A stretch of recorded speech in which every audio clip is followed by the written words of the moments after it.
আবু জেহেলের জামানায় যে রাষ্ট্র ব্যবস্থা ছিল, আমার মনে হয় এখনকার যে সমাজ ব্যবস্থা এ আবু জেহেল ছাড়াই গিয়েছে।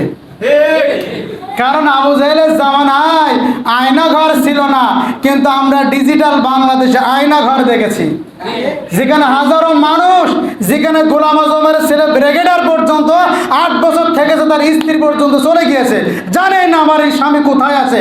মীর কাসেমের সন্তান ব্যারিস্টার আরমান আজকে 10 বছরে আয়না ঘরে ছিল, জানেই না আমার স্বামী কোথায় ছিল। এরকম হাজারো মানুষ, হাজারো মায়ের সন্তানদের আয়না ঘরে ছিল, মারা গিয়েছে, লাশ মাটি হয়ে গিয়েছে, এখনো কোনো খবর নাই। এটা আমরা এই বিগত 15-16 বছরে কেউ শুনেছেন জীবনে শুনেছেন আয়নাঘর রয়েছে? আমরা আরো একটা উন্নতি করেছি, আমাদের গণভবনের ভিতরে আমরা গণকবর পেয়েছি। আমরা অনেক উন্নতি করেছি, শিক্ষা ব্যবস্থা নষ্ট করে দিয়েছি। জিজ্ঞাসা করে যারা মাস্টার আছে, তারা তো এই পরীক্ষায় আমাকে বলেছে যে এই পরীক্ষা হওয়ার চাইতে না হয় ভালো। সে পরীক্ষা না, পরীক্ষা জাতো না, ও হুজুরও পারে না, স্যারও পারে না, ছেলেগুলো পারে না। পরীক্ষা কি আন্দাজে লিখতে না দেখি লিখতে হয়? পরীক্ষা দেখি লিখতে না আন্দাজে লিখতে হয়? প্রশ্ন আমার কাছে আছে, প্রশ্নে লিখেছে প্রয়োজনে আলোচনা করে, দল গঠন করে আলোচনা করে প্রয়োজনে বইয়ের সাহায্য নিয়ে লেখো। আচ্ছা, আমার যদি আলোচনা করে লিখতে হয় আর বই দেখে লিখতে হয়, তো সাদা পরীক্ষা আমি দেবো কি করতে? তার মানে আমি আমার ভাষার নাম দিয়েছি এটা শিক্ষিত স্টাইলে মূর্খ বানানোর কলা কৌশল। একটা পর্যায়ে আসবে, 50 বছর যাবে, এদেশের লোক নামে মাস্টার্স পাস করবে, নামে অনার্স করবে, নামে তারা কি করবে, আমি এমফিল করেছি, ডিগ্রি অর্জন করেছি, ওর ভিতরে কিচ্ছু নাই, কিচ্ছু ওর ভিতরে নাই। আমি তো মাঝে মধ্যে বলি, কবি কাজী নজরুল ইসলাম মাত্র 10 পাস, এখনো তার ভাষা বোঝে, ও অনেক ভার্সিটি ছেলেপিলেও নেই, এখনো তার কবিতা ভার্সিটিতে পড়ানো হয়।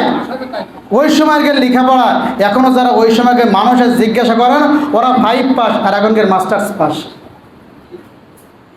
আমরা উন্নতি করেছি, শিক্ষা ব্যবস্থা নষ্ট করেছি। আমাদের সিলেবাসে আমরা দিতে পেরেছি মানে শরীফা নামের গল্প, যেটাকে বলে ট্রান্সজেন্ডার, এটা আমরা দিতে পেরেছি, এটা আমাদের উন্নতি। আমরা যত উন্নতি হয়েছি তত আমরা পিছনে গিয়েছি। একটা কথা বলতে চাই, বলেন তো চিংড়ি মাছের পায়খানা কোথায় থাকে? জোরে বলেন, আরো জোরে।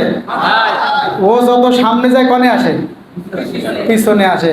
তা আমাদেরও যারা মাথায়, একটা তো ইসলামিক মাথা না, সব আছে জাইলিয়াতের পায়খানার মাথা। এজন্য আমরা যত উপরে উঠেছি তত আমরা জাইলিয়াত বাড়াই গিয়েছি। প্রিয় ভাইরা আমার, এজন্য আমাদেরকে বুঝতে হবে আমাদের অনেক উন্নতি আছে। আরে ভাই, আপনার কি এটা বিবেক জাগে না? আপনার মা আপনার সপরিবারে ধ্বংস হয়েছে, এজন্য আপনি 15 বছর এই করেছেন, কত আলেমের নির্যাতন করেছেন, আপনার কি একটু কষ্ট হয় না? এই 15 বছর আয়না ঘরের ভিতরে কত মানুষ রেখেছেন, আপনার কি বিবেক দংশন করে না? কত আলেম আপনি জেলখানায় মেরেছেন, আপনার কি হৃদয়টা পাষাণ হয়ে গেছে? আপনার কি বিবেক জাগ্রত হয় না? কত মানুষ আপনি মেরে ফেলেছেন। পিলখানায় আপনি সেনা অফিসার হত্যা করেছেন। 2021 সালে মোদি বিরোধী আন্দোলনে শত শত মানুষ আপনি মেরেছেন। এরপরে 2014 সালে হেফাজত বাহিনীকে আপনি এক রাতের ব্রাস্টারে শেষ করেছেন। আপনার কি মায়া লাগে না?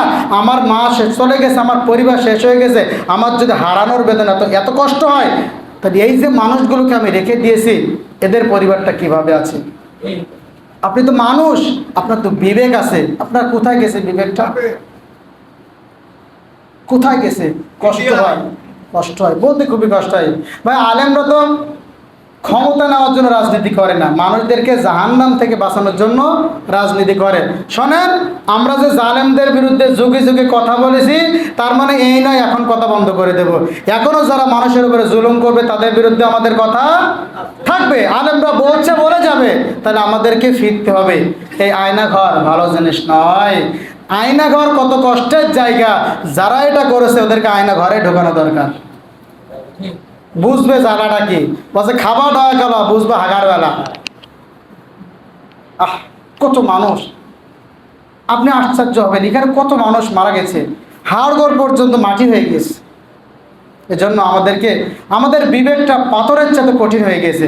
এজন্য আসুন, আমি বলেছি জাহিমে 6 শ্রেণীর মানুষ প্রবেশ করবে। কয় শ্রেণীর মানুষ? 3টা বলেছি। কয়টা বলেছি? 3টা বলেছি। আরও আছে 3টা, এবং জাহান্নামের 4 নম্বর স্টেপ চলছে, এখনো সামনে 3টা স্টেপ আছে। ইনশাল্লাহ এটা কবে শেষ হবে আল্লাহ ভালো জানে। এভাবে আমরা চালাবো ইনশাল্লাহ, প্রতি জুম্মায় ধারাবাহিক আলোচনা করব। তো এই যে কথাগুলো বললাম, আমি হিংসাত্মক মন নিয়ে বলি না, আপনাকে বোঝানোর জন্য, আপনাদেরকে বোঝানোর জন্য বলেছি, যাতে আমাদের বিবেকটা নাড়া দেয়, আমরা যেন ফিরে আসতে পারি দিনের পথে, আল্লাহর কোরআনের দিকে।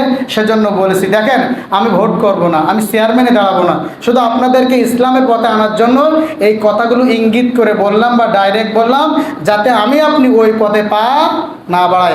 আমাদেরকে দল কানা হলে হবে না, নেতা নেত্রী কানা হলে হবে না, আমাদের হতে হবে আল্লাহ কানা, হতে হবে রাসূল কানা।